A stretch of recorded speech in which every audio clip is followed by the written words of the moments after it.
think I want to get away from doing a non-spoiler review for each of these episodes because I've realized it's just a lot of rehashing and reiterating of things I've already said when I would rather dive into something new. So I think from here on out, I'm going to try it for Miss Marvel where I just don't do a non-spoiler bit and I just talk some things from the episode that I really liked in a spoiler sense.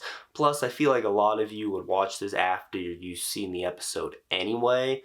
So with that said, this is your spoiler warning for Miss Marvel episode 3 called Destined. So if you have not seen it, go watch it. If you have, welcome.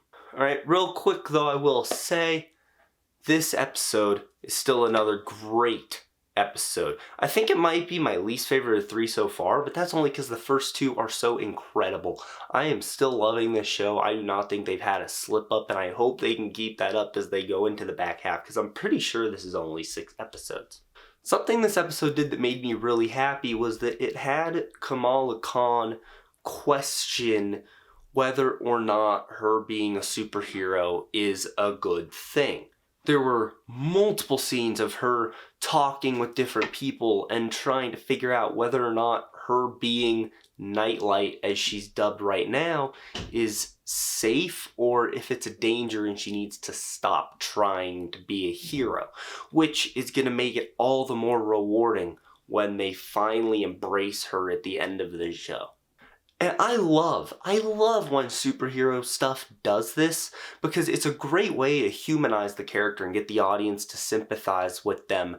It's something that Spider-Man No Way Home did. It's something a lot of the Spider-Man movies have done, but most recently Spider-Man No Way Home did it, where they kind of just take the spider out of the man for a sec and they have him start questioning things, and it makes you relate more to Peter Parker. And I'll tell you what, we've only had Kamala Khan for 3 episodes, but she's already becoming one of my favorite superheroes in the MCU. She's certainly a lot better than the person she looks up to. It's pretty much a staple of Miss Marvel at this point to be surprisingly moving and touching in its episodes. In episode 2, we got that great moment when her dad said that the reason they came to America so their kids could be whatever they wanted. That was touching, and this episode has several of them. I think it's why I love this show so much, because of these moments that are just so memorable. The line that got me was when Kamala was outside during the wedding. She was sitting outside, and I looked it up, and I got the word imam as like the head of a mosque. I don't know if that's right. I don't know if what I looked at online was BS. But I wanted to try to get the phrase right. Sorry if I didn't, but it's the head of the mosque, dude. And he comes and talks to her, and she's like trying to say, she's like, should she stop? What should she do? It reminds me a lot of the scene in Spider-Man 2 when Peter is asking what Spider-Man should do to Aunt May.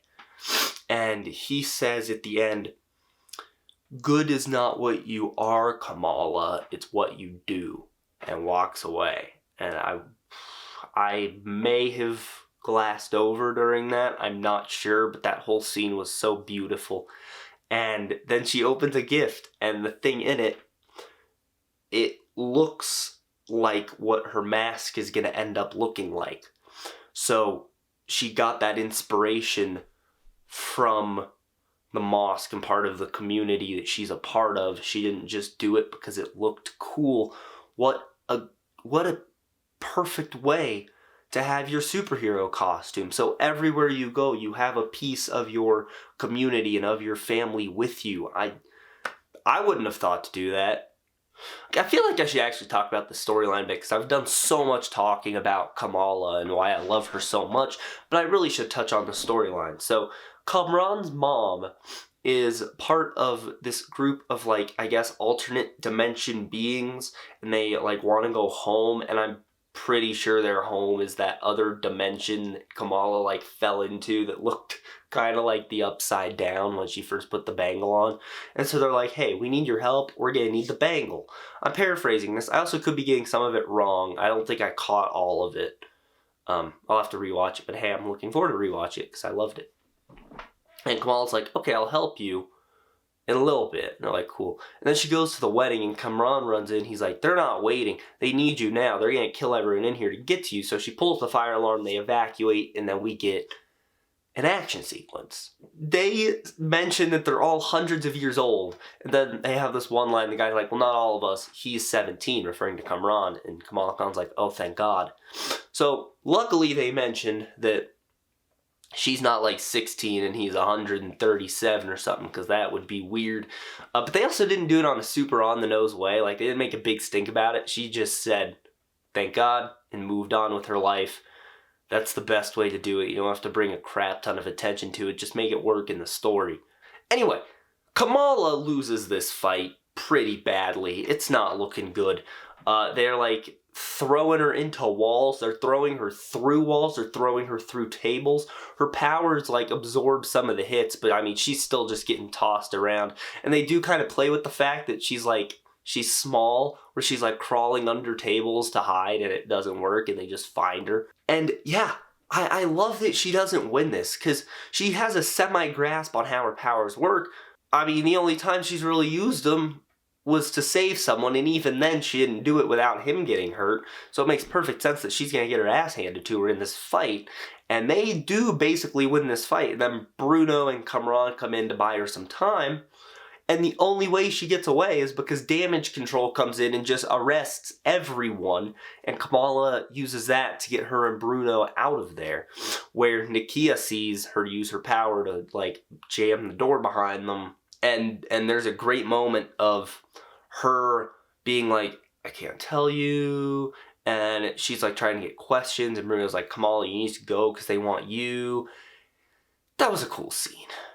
I hope it doesn't ruin their best friend dynamic too much, though. Like, I hope it's not in the next episode that Nakia hates her or something. I feel like that might be a bit cliche.